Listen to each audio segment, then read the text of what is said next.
आज मैं आप सभी के सामने एक मसाला डोसा की रेसिपी लेकर आई हूँ, जो कि ऐसा डोसा जिसके साथ आपको ना ही आलू मसाला खाने की ज़रूरत है और ना ही कोई चटनी की। आप अपने बच्चों के टिफ़िन बॉक्स में भी ये डोसा आराम से रख सकती हैं।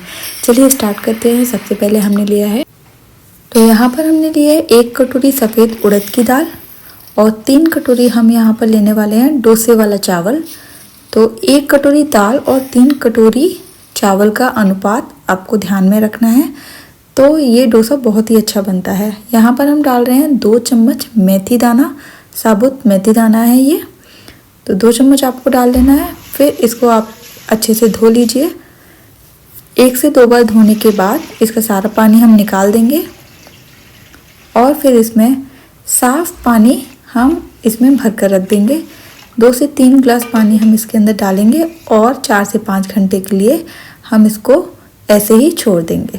4 से 5 घंटे बाद आप देख सकते हैं कि चावल, दाल और मेथी दाना तीनों अच्छे से फूल चुके हैं। अब मिक्सी के जार में डालकर इसको पीस लेना है। थोड़ा थोड़ा पानी डालकर, आधा आधा ग्लास पानी डालकर इसको पीसना है, तो एक स्मूथ सा बैटर इस तरह से तैयार हो जाएगा। बैटर बनाने के बाद 12 घंटे के लिए इसको फर्मेंट करने के लिए रख देंगे हम। तो इसको ढककर फर्मेंट करने के लिए रख देते हैं। 12 घंटे बाद हम बैटर देख लेते हैं। इसमें अब हम नमक डाल देंगे और नमक डालकर आप देख सकते हैं कि बैटर काफ़ी गाढ़ा हो चुका है।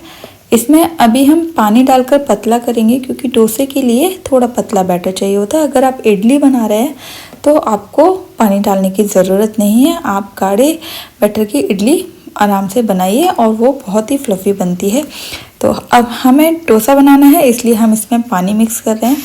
अब हम तवा गरम होने के बाद तवे के ऊपर 1 से 2 चम्मच डोसे का बैटर डालेंगे और इस तरह से घुमाते हुए इसको फैलाएंगे, तो आप देखेंगे कि एक डोसे की शेप आ जाएगी।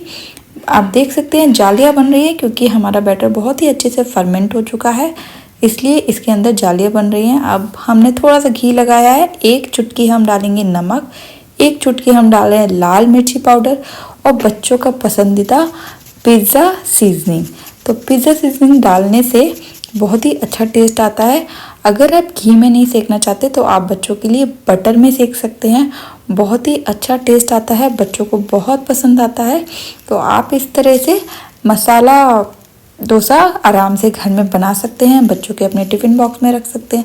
आप इस डोसे को बिना चटनी और बिना आलू मसाला के भी एंजॉय कर सकते हैं। ये बहुत ही टेस्टी बनता है, बहुत ही मसालेदार बनता है।